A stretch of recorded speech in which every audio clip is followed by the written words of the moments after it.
के सामने आकर खड़ी हो गई पावर। वो खिलाड़ी पहले वहां पर रुक गया, उनके पास अंदाजा बिल्कुल था ही नहीं कि कितने खिलाड़ी वहां पर हो सकते हैं।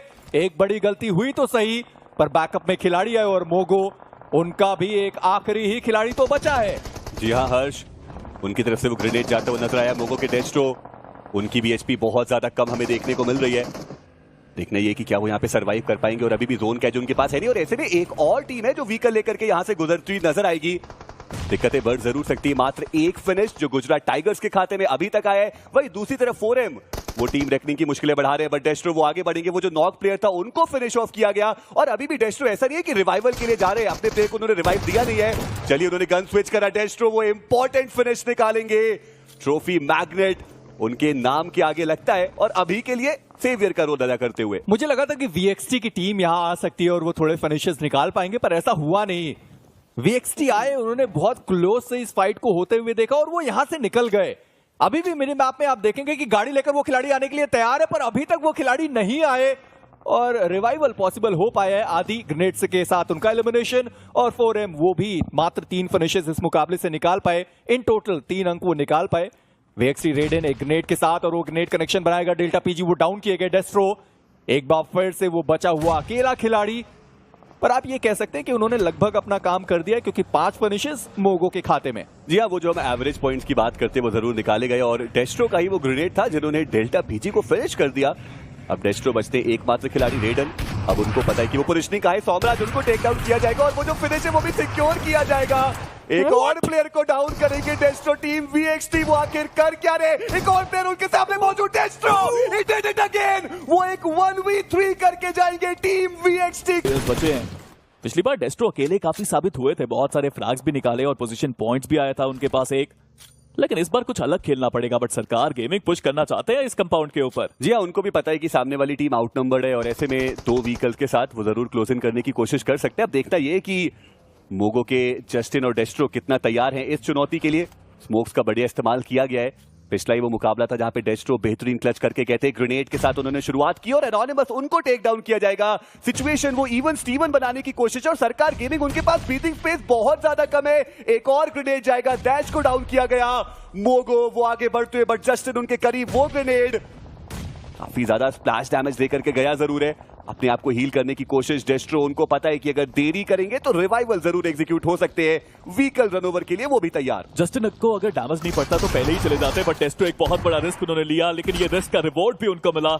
अनोनिमस को यहाँ पे दोबारा से खत्म किया गया, बट वहीं पे अगर जस्टिन की बात करें, एक तरफ से उनका प्रहार है, दूसरी तरफ से डेस्ट्रो नहीं रुक रहे। डेस्ट्रो क्या अलग लेवल फॉर्म देखने को मिल रहा है, बट जस्टिन इनक्रेडिबल। ये 2 धारी तलवार साबित हुई सरकार गेमिंग के लिए पुश करना, और वहां पे फाइट करना चाहती है। उधर 4M जोन के बाहर उनका समापन देखने को मिला। ग्लोबल ई स्पोर्ट्स ने वो आखिरी स्प्रे किया, आखिरी फ्रैग निकाला, पर TW भी उनकी भी फाइट चल रही है। Meanwhile global e sports ignite gaming के साथ एक टसल में अब फंस चुके हैं, और इस फाइट को ना जितनी जल्दी हो सके खत्म करना पड़ेगा, बिकॉज जोन का डैमेज बहुत पड़ेगा आपके ऊपर। हल्का वो ग्रेनेड जहां पर स्लग को टेक डाउन किया जाएगा, पलटवार वो भी उतना ही ज्यादा बेहतर, जहां पे मवी ने एक नॉक निकाला है। बीस्ट वो रिवाइवल के लिए जाएंगे, और बीस्ट का ही वो ग्रेनेड जाएगा जो हल्क को फिनिश ऑफ करता हुआ नजर आएगा। इनफैक्ट एक और वो खिलाड़ी है थॉर, जिनको डाउन किया गया। स्लग के बहुत करीब वो ग्रेनेड, और अभी के लिए एक 2v3 की सिचुएशन जो बन चुकी है। ग्लोबल ई स्पोर्ट्स अभी भी उनके पास मैन एडवांटेज रहने वाला है, बट पीछे से एक प्लेयर है जो अब यहाँ पर क्लोज इन करते हुए नजर आएंगे, और वो रहने वाले हैं निंजा बॉय। व्हीकल लेकर के डिस्ट्रैक्शन क्रिएट करने की कोशिश की जरूर, लेकिन बीस्ट उनको टेक डाउन किया जाएगा। निंजा बॉय अब वो आएंगे सेवियर का रोल अदा करने के लिए। मवी अभी भी हल्का सा पीछे वो देखने को मिलते हैं, और ऐसे में 5 फिनिशर्स आ चुके हैं ग्लोबल ई स्पोर्ट्स के पास, और टीम इग्नाइट पूरी तरीके से ज्यादा फियरलेसली फिर आगे खेलते हुए नजर आएंगे। अभी के लिए एरर को प्लेयर्स को स्पॉट करने की आवश्यकता जरूर पड़ने वाली, और वहां पे स्मोक जरूर करने चाहिए एरर को, और वो करते हुए नजर भी आएंगे। जॉनी उनको डाउन किया जाएगा बीस्ट के द्वारा, और ग्लोबल ई स्पोर्ट्स अब वो नेड परेड करते हुए नजर आएंगे। एक और ग्रेनेड वो आगे गया, जॉनी डाउन। मैटी की बात करें, वो भी डाउन किए गए, और सिर्फ ग्रेनेड्स के साथ ही एरर की पूरी स्क्वाड का समापन हो चुका है। 11 फिनिशेस ग्लोबल ई स्पोर्ट्स के पास, और साथ ही साथ वो एक कभी जो प्लेसमेंट की थी उसके भी पूरे अंक। जी हाँ, निंजा बॉय क्या कमाल का वहां पे स्प्रे भी उनकी तरफ से देखने को मिला, बट बीस्ट स्पोर्ट्स की जो चुनौती है वो आ चुकी है। देखना इंपॉर्टेंट रहेगा कि एक अच्छा ग्रेनेड क्या मुश्किलें बढ़ाएगा ग्लोबल ई स्पोर्ट्स की। जी हाँ, यहाँ पे मुश्किलें बहुत बढ़ सकती हैं, बट रेकनिंग ई स्पोर्ट्स उनका भी सफाया। 12 फ्रैग्स ग्लोबल ई स्पोर्ट्स के पास, बट अब केवल 2 प्लेयर्स बचे हैं, और उन दोनों प्लेयर्स के पास एचपी कुछ खास यहाँ पे है नहीं। निंजा बॉय नेट उनके हाथ में, नेट प्रिसीजन देखिए क्या बेहतरीन कुकिंग उस नेट की।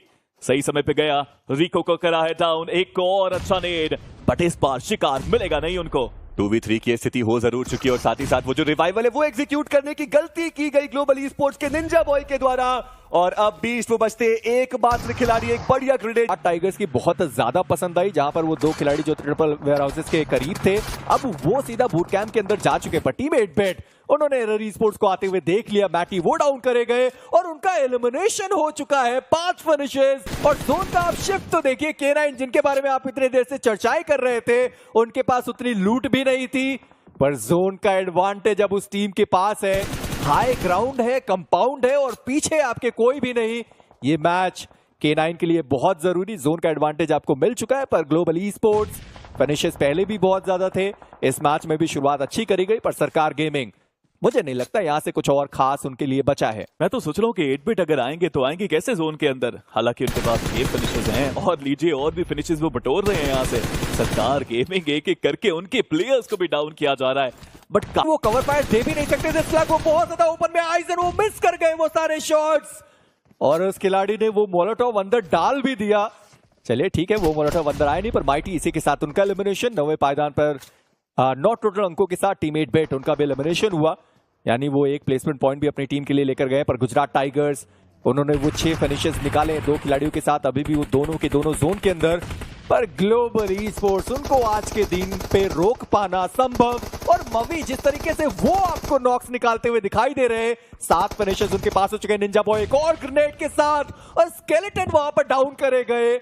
आज ग्लोबल ई स्पोर्ट्स एक अलग फॉर्म में है। नेट्स यहाँ पे तागे जा रहे हैं स्लग की तरफ से, उधर से सौरभ का भी स्प्रे आया। टीएमजी की मुश्किलें बढ़ती हुई, 4 प्लेयर्स के साथ ये टीम आई थी और अब सिर्फ एक प्लेयर अपने पैरों पे है और उसकी एचपी भी बस माइन्यूट सी बची है। Global e sports 10 frags already, and हर बार की तरह इस बार भी ग्लोबल ई स्पोर्ट्स उनका अग्रेशन कोई नहीं झेल पा रहा है इस लॉबी के अंदर।